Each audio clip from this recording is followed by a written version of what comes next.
Okay, today in this video we're going to talk about how double strokes on the bass drum work. So it's not necessarily a video about how to play the double strokes. It's not a tutorial on it, although you could probably figure out how they work from watching the video. But it's more about the physics of how the pedal actually performs a double stroke. So it is not the same as the double stroke on a snare drum. You are not bouncing the beater off of the head due to the tension on the head. In fact, most people's bass drums are tuned really loosely. If you tried to perform a roll with sticks on them, you probably couldn't do it. What it is about is the physics of the footboard. So every pedal has a footboard. They pretty much universally have a hinge at the back, and they slope upward as they go forward. So all this is a lever. So when you are using a lever, the longer the lever, the less effort it takes to move the lever. When you are playing your bass drum normally, you put your foot in the sweet spot, which is somewhere in the middle of the footboard, because you are getting a good average of a small range of motion, which is what you would get at the back, or a lot of leverage, which is what you would get at the front. You kind of want both of those qualities. You want to not move very far, but you want it to be easy. So you pick a spot which sort of averages those together in the way that best suits your playing. For me, that'd be like here, not all the way at the front, but not too far back.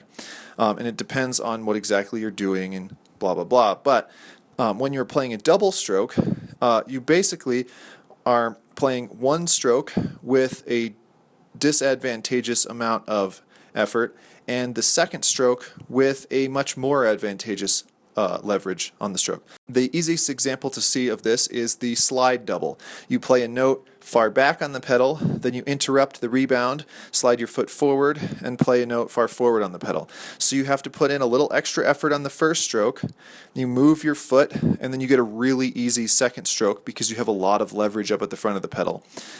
You're also interrupting the rebound when you move forward. This gives you a quick double stroke.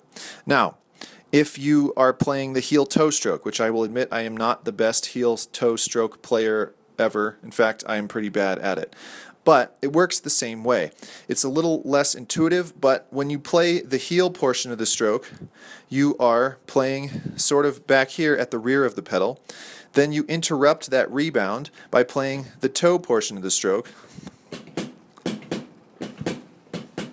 And so you are effectively using a rear position and a forward position to exploit the different leverages and get a double stroke. This is exactly the same way that you also get a swiveling double stroke, or for that matter, multiple swiveling strokes past two. Except that instead of actually moving your foot, by swiveling it, you change the center of gravity of your foot.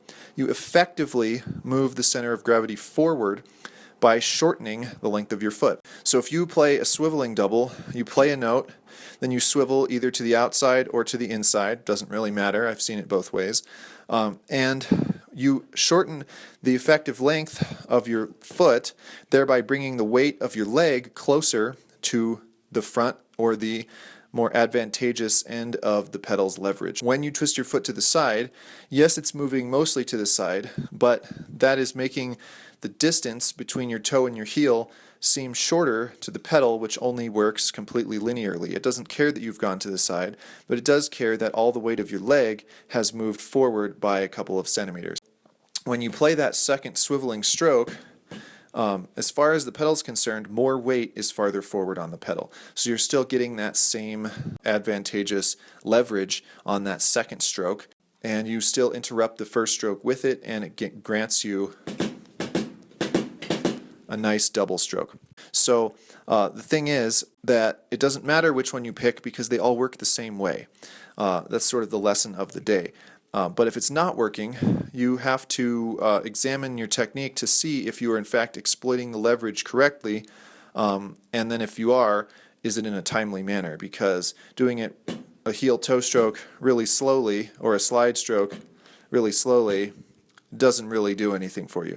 These have to be done within the scope of the first stroke so that it gets interrupted. I guess that's the other part of it. So if you're interrupting the first stroke and you are changing the leverage to be more advantageous by moving forward on the pedal, or at least moving the effective weight of your foot forward on the pedal, then you're going to get a nice double stroke.